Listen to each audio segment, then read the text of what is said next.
Roberto Mesquita, le coq mange-noix. Un jour, le coq et la poule quittèrent la ferme décidés à découvrir le monde. Ils flânèrent par-ci, picorèrent par-là, jusqu'à rencontrer un noyer grand et touffu. Comme le coq adorait les noix, il en mangea tellement et si vite qu'elles se coincèrent dans sa gorge. Le coq devint rouge, puis vert, puis jaune. Il passa par toutes les couleurs. En le voyant ainsi, la poule partit en courant chercher de l'aide. Quand elle arriva à la ferme, elle raconta tout à la fermière. « Le coq s'étouffe! Le coq s'étouffera! Il a mangé tellement de noix! Allons vite chercher de l'eau à la fontaine, sinon il mourra !» La fermière répondit « Je suis désolée, mais le chemin de la fontaine est plein de ronces et de cailloux. Je n'ai pas de chaussures, et sans chaussures, je me ferais mal aux pieds. Si seulement j'avais des bottes en laine. » La poule prit ses jambes à son cou et s'en alla chez le cordonnier lui raconter. « Le coq s'étouffe! Le coq s'étouffera! Il a mangé tellement de noix! Allons chercher vite, chercher de l'eau à la fontaine, sinon il mourra! J'ai besoin de bottines en laine, comme ça la fermière pourra aller chercher de l'eau pour sauver le coq. » Le cordonnier répondit. « Je te fabriquerai des bottines avec grand plaisir, mais je n'ai plus de laine. Si tu vas au pré, peut-être que la brebis voudra bien t'en donner. » La poule prit ses jambes à son cou et s'en alla au pré raconter à la brebis. « Le coq s'étouffe! Le coq s'étouffera! Il a mangé tellement de noix! Allons vite chercher de l'eau à la fontaine, sinon il mourra! Si tu me donnes ta laine, je la porterai au cordonnier qui fabriquera des bottines, comme ça la fermière pourra aller chercher de l'eau pour sauver le coq. » La brebis répondit. « Je te donnerai ma laine avec grand plaisir, mais nous n'avons pas de ciseaux pour la couper. Va chez le forgeron et demande-lui qu'il t'en fabrique une paire. »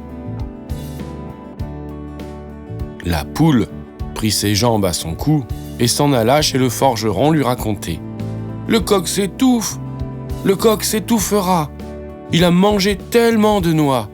Allons vite chercher de l'eau à la fontaine, sinon il mourra! J'ai besoin de ciseaux pour couper la laine de la brebis.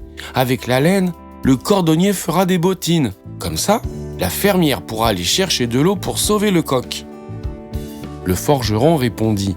« Je te fabriquerai des ciseaux avec grand plaisir, mais je n'ai pas de bois pour allumer le feu, et sans feu, on ne peut pas les forger.